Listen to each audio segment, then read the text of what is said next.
Today's the day. We're going to go through my propagations I did over the winter in this propagation box, see what survived, and pull some things up and pot them up for the next step. Stay tuned. We'll do that right now. I'm going to open this up.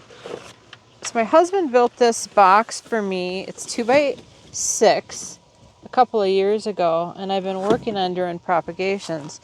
I think I got into trouble a little bit because it got really hot. It was about 80 degrees, and I think some of my propagations actually fried. But you can see in here we have a few things. I'm going for a closer look. Just kind of looking at what is red. Here's some rhododendrons that are red. This is some dwarf burning bush that I got.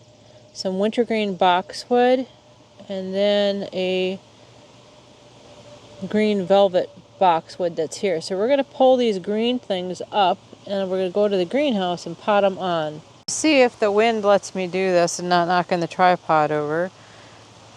I watered this area really well this morning, and this is just 100% sand, just an all-purpose sand. I got it big box.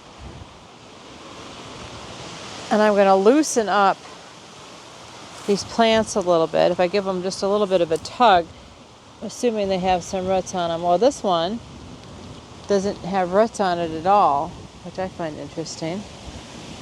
But I'll take it anyway and put it in the greenhouse.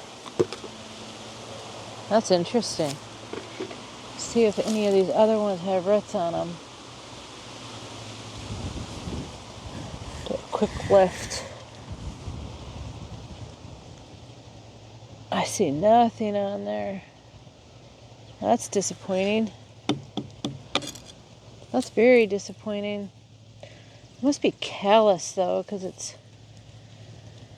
got really fine roots on some of them, it looks like. Let's go on to the next ones. Here we have the burning bush. Loosen them up a little bit.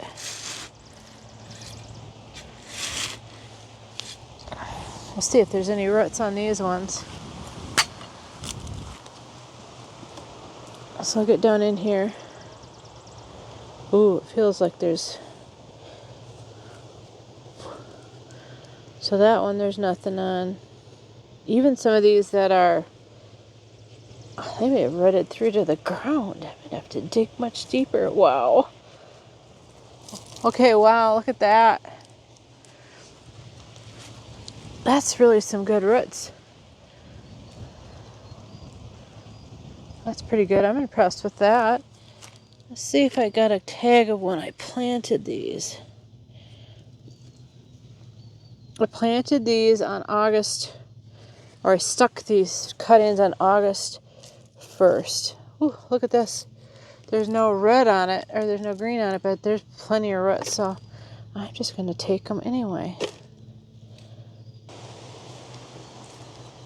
I have some other things in here. And then, of course, I got the boxwoods, which are pretty simple. Again, the boxwood cut-ins are very simple to root. So I'm just going to... well, I better cut those. And I'm going to break up the sand and try to lift these out of here, too. But, yeah.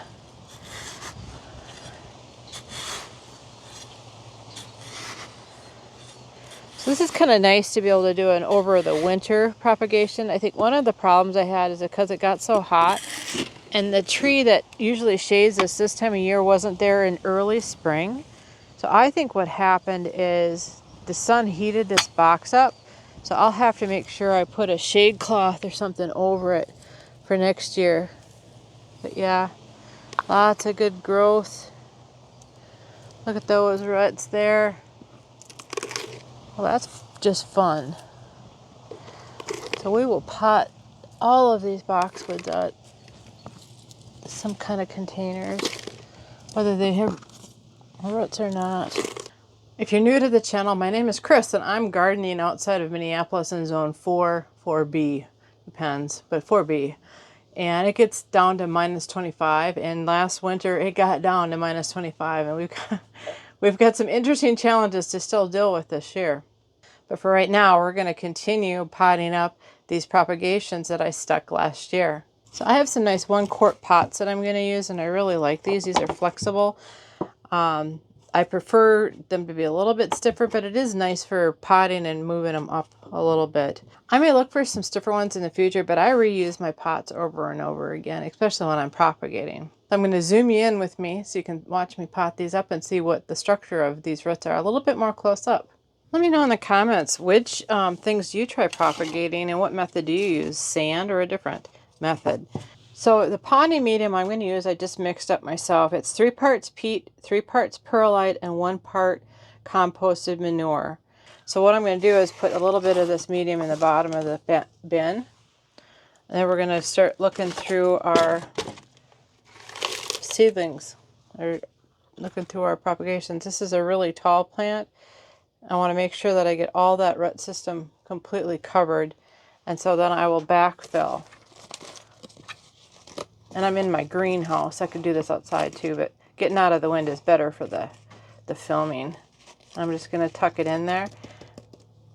And then what I'll do is I will let this set for a week or so, and then I will cut it off to get it to sprout out a little bit.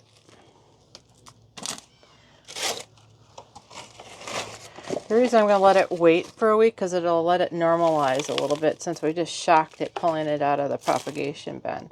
And there's a little bit of sand still stuck in there, and we're going to leave that in there because I don't want to disturb those roots anymore than I already have. But I was really impressed with this. I'm starting to really enjoy propagating in the pure sand, I think, over the other ways that I've been doing it in the past, which is kind of nice. So these are, again, my burning bush. This is a dwarf burning bush.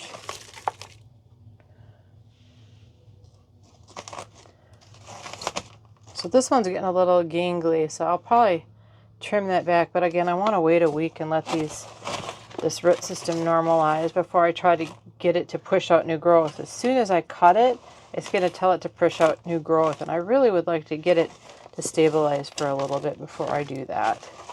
When I put the plants in the pots, I'm leaving a little headspace in there so I can water. You can see how it's down. And I want to make sure that it doesn't wash the medium over the side. I find that when I use compost and manure, it feeds the plants just fine without having to add anything extra. How many more of these I have? Oh, look at that root system. That looks amazing. So I'm pretty impressed with this. I love propagating. So when we come up into June here, I am going to be doing a lot more propagations. I've got lots of different things I want to try. It's just fun making, getting plants for free.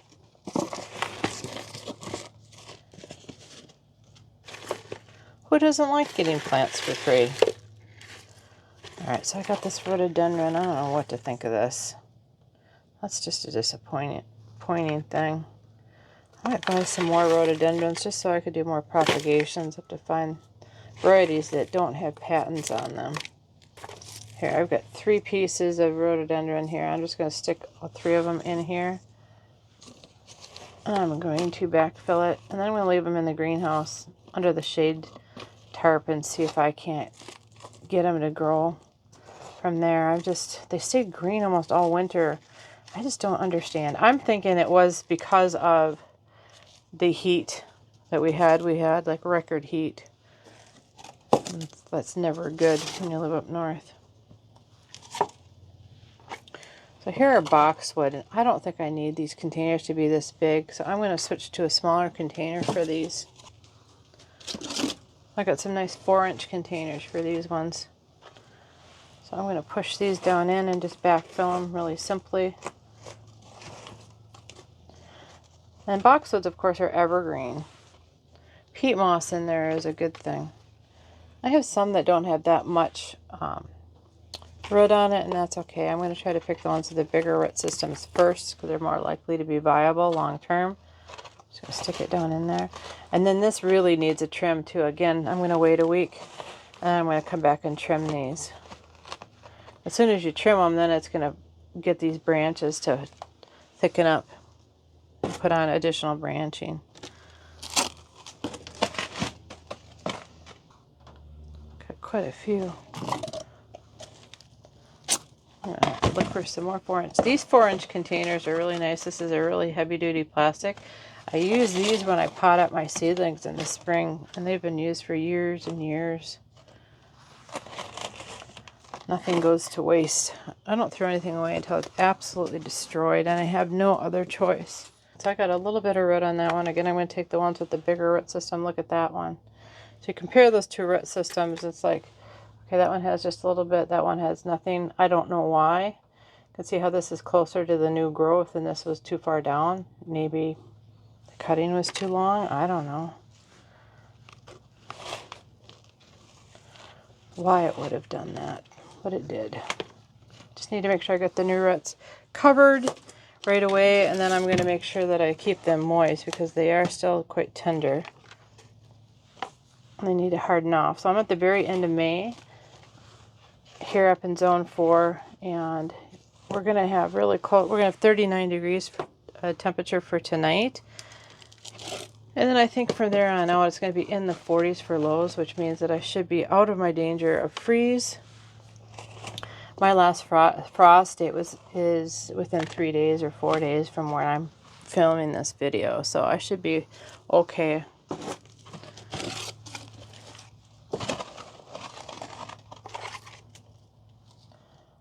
It's weird how they all have different root systems on them. It's just kind of weird to me.